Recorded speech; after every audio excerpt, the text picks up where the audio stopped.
Listen to him speak. The synapses is firing. One term we use, we got to stay away from, floodgate.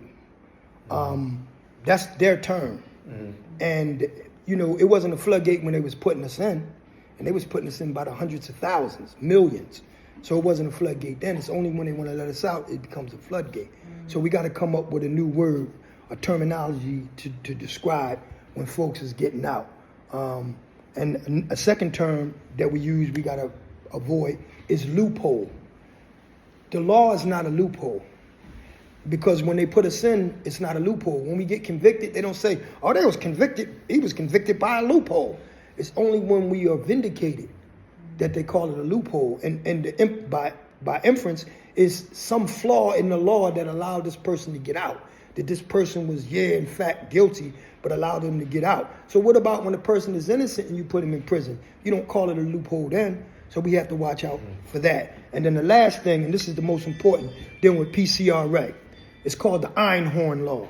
Now, prior to this case, Ira Einhorn, there were 3 exceptions to the so-called time bar.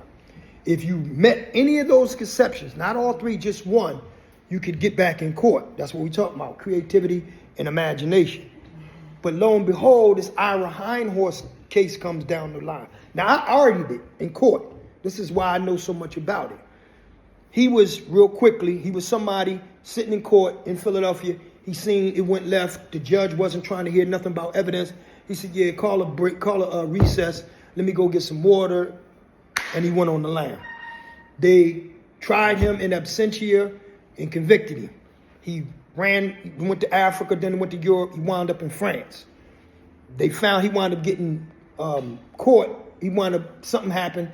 One of the French police stopped him. He was in prison. And the president of France got involved. And he was like, the DA at the time was Lynn Abraham. And she was trying to get him extradited back to Philadelphia so they could put him back in prison for his sentence because he had been convicted in absentia. And the president of France was like, no, I'm not sending him. Y'all savages. Y'all believe in the death penalty. We don't believe in the death penalty. And she was like, oh, you faker. This is Lynn Abraham. Oh, you faker. The death penalty wasn't even a capital case. The death penalty wasn't even on the table. He said, yeah, well, y'all believe life without parole, and we don't practice that either. So y'all savages. So the only way, and he said, I'm not letting him go. In fact, we're going to let him out of prison. He can stay here as a French citizen. She made a call to President Clinton, told President Clinton what the situation was and how bad she wanted him and made America look bad. President Clinton called President of France. Yo, we need my boy over here. He needs to be tried. Blah, blah. France said, I'm not going for it. No, y'all practice death penalty. He said, well, we'll give him a new trial. He said, the only way I'll let him go is if you promise you give him a new trial before he comes back. And, old slick talking Willie was like, okay, we'll do that. Even though you can't do it because in Pennsylvania, no legislative body can overturn a judicially imposed sentence. It's illegal, literally. It's unconstitutional in the Pennsylvania Constitution, and it's unconstitutional in the federal Constitution. But Bill Clinton made that deal. He called the Speaker of the House for Pennsylvania, said, yo, can you help me out? We got you, Bill. Boom. He said, okay, let him go. He came back to they extradited him back to Pennsylvania. They gave him the new trial. It's illegal because the only 3 exceptions, if you don't meet one of the 3 exceptions of the time bar, you can't get no. They done show hundreds of thousands of litigants. No, you ain't got nothing come. You didn't meet the 3, and the only way we give out any release if you meet one of the 3. So we saying you won't meet none of the 3. So we told him no. He come over. He don't meet none of the 3. They create a whole new law for him.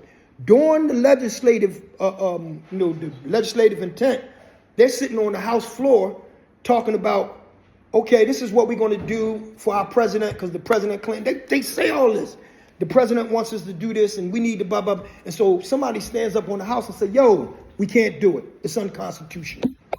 What you're asking us to do is to overturn the judicially imposed sentence, and the legislature cannot do that. 3 separate entities, one cannot impose on the other, et cetera, et cetera, et cetera.